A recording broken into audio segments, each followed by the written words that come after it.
மாமல்லபுரம் கடல் அலையில் சிக்கி மாயமான 4 மாணவர்களை 2ஆம் நாளாக தீயணைப்புத் துறையினர் தேடி வருகின்றனர். ஆந்திராவிலிருந்து சுற்றுலா வந்த மாணவர்கள் ராட்சத கடல் அலையில் சிக்கி ஒருவர் உயிரிழந்து மீட்கப்பட்ட நிலையில் 4 பேரை தேடி வருகின்றனர். ஆந்திராவிலிருந்து மாமல்லபுரத்துக்கு சுற்றுலா வந்த 10 மாணவர்கள் கடலில் இறங்கி குளித்தபோது ராட்சத அலை தாக்கியது.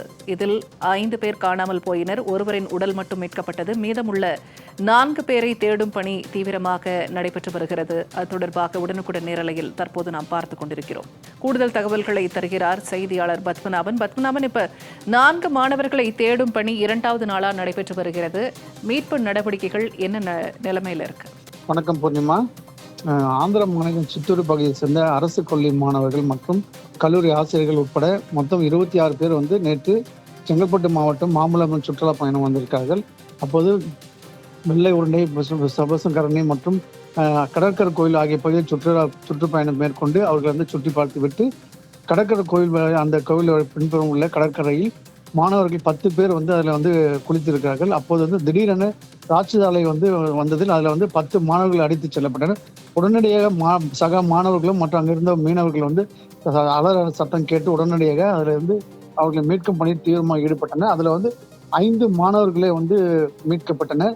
அதில் ஒரு மாணவர் பார்த்தீங்கன்னா உயிரிழந்த நிலையில் மீட்கப்பட்டார்.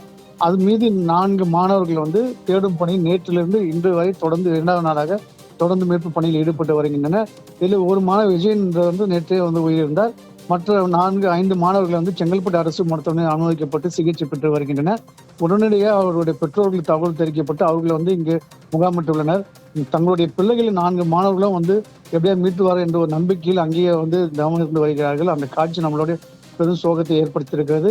சென்னையிலிருந்து வரவைக்கப்பட்ட இந்த கடற்கரையிலிருந்து ஆழக்கிணறு செல்லக்கூடிய வீரர்கள் மற்றும் கடலோர காவல்படை மற்றும் தீயணைப்புத்துறை தீவிரமாக நேற்றிலிருந்து மீட்கும் பணியில் ஈடுபட்டு வருகிறார்கள்.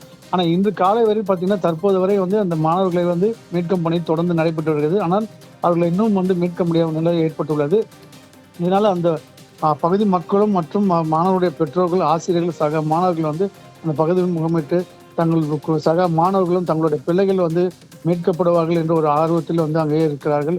இது அந்த பகுதி ஒரு சரி சோகத்தை ஏற்படுத்துகிறது. தகவல்களை பகிர்ந்து கொண்டமைக்கு நன்றி பத்மநாபன்.